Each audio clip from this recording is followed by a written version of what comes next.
dami ko nang nabiling toys at I'm just getting started. Hindi pa ako sing veterano na nung iba. Pero yeah, somehow I've collected some valuable and some highly collectible items, no? Ang i-feature ko ngayon is yung mga maliliit ko. Kasi marami nagtatanong sa akin, paano mo nakuha yung mga ganyan. So, every item in my collection, there's a story behind it, how I got it, and also, even the brand itself, it has a story. But, more on to that. Ibida ko lang sa inyo ng konti yung iba sa mga most prized ko at highly sought after. First off is yung mga ganitong maliliit. Ayan. Ayan. After so many trials, mas kita na yung detalye. I think Samsung is doing a great job rather than Xiaomi. Ayan. So, kita na yung detail ng aking maliliit na cars. So, ito, Hot Wheels to eh. It's a Hot Wheels brand. So, nakikita nyo naman yung markings na sa likod. It's a Hot Wheels brand. And, isa sa mga bet ko talaga na kolektahin is yung mga hot rods na kagaya nito. When you say hot rod, yung parang nakalitaw yung makina sa labas ng kotse. I'm not sure kung magkano to sa market nowadays, pero I'm really fascinated dun sa detalye niya. Na as in, ganito siya kaliit. Pero kitang-kita mo yung upuan, yung makina, and definitely the wheels, kita nyo naman, ang ganda ng kulay, at saka yung detail.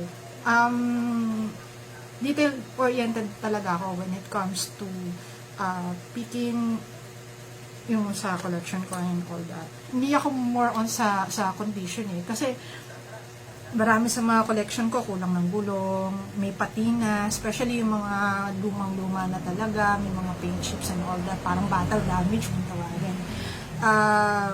I'm really more on how it was made and the detail na pinagbuhusan nila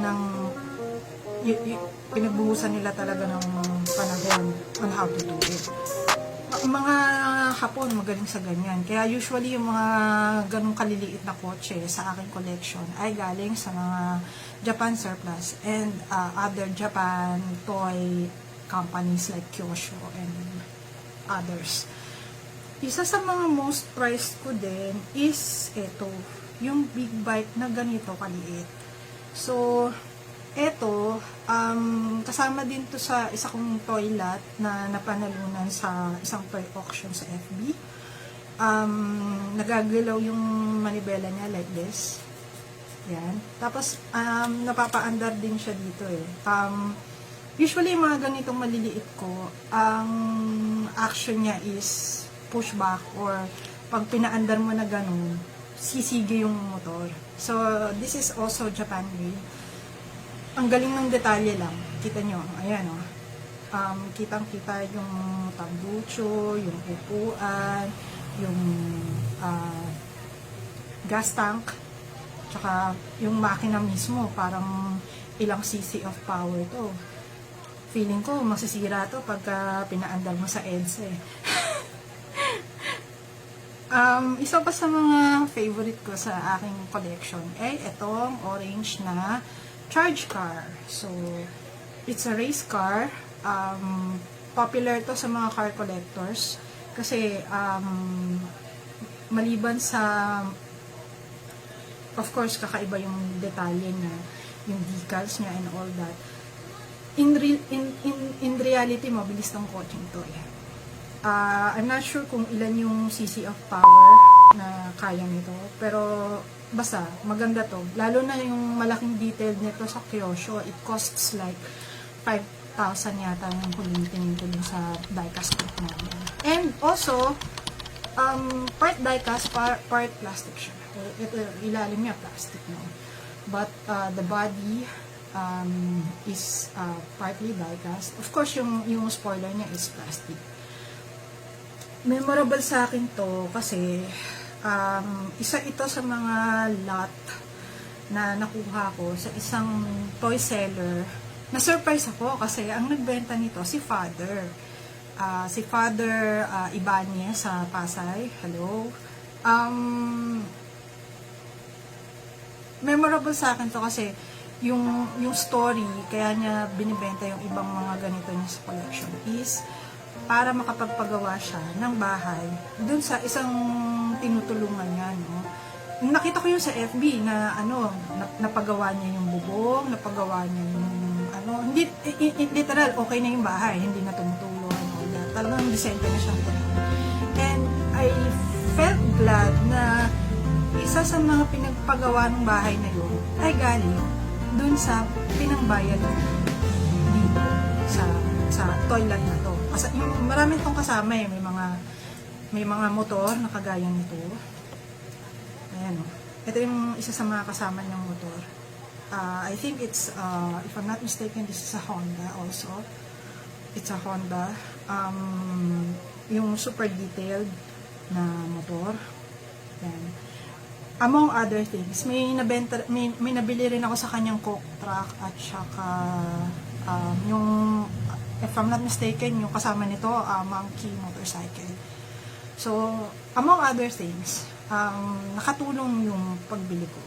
So, as a collector, hindi talaga ako focus sa isang toy brand, sa isang toy line. Whatever fancies me, binibili ko talaga. Lalo na kapag alam ko na maganda yung pagkagawa and at the same time, yung ma-enjoy ko siya over the years. Isa sa mga na-enjoy ko din na nabili ko kay Father is ito. Yung mga lumang version ng race cars like this one. Ayan o. High detail din to eh. Yung makina niya nandito sa ilalim, sa likod, rather. Ayan. Whole plastic to. Tatlo to eh. Yung isa na benta ko niya yata. Dalawa lang yung tinira ko, yung 11 at saka yung 12. So, ito, isa ito sa mga classic old race car models. Kasi ako, pag bumibili rin ako ng laruan, tinitingnan ko rin hindi ako tumitingin sa value niyan, yung resale level. Feel free to leave your comments sa comment section. If you like my vlog, please tell me. If you don't like, please do so. I really appreciate all comments from you guys. And pag nagustuhan nyo, siguro mga 50% nagustuhan yung vlog ko, baka mag-vlog ako ulit. Tingnan natin. Let's see. So, keep safe, stay at home, tulungan natin yung government natin, and tulungan din natin ang ating mga toy sellers, kung kaya naman natin bumili sa kanila. Usually yung iba talagang affected yung economy, tulungan natin sila, bili din tayo ng mga toys na inaalok nila online. Of course, beware of yung mga toy scammers, kung tawagin nila, or yung mga bogus sellers. Of course, kailangan i-vouch muna natin bago tayo bumili sa kanila. Kasi, isa talaga sa puhunan ng pagbili online is trust. So, you have to get reviews first. Ipa-vouch nyo muna sa mga kakilala nyo, or kung may common friends kayo ng seller, pa-vouch nyo ulit.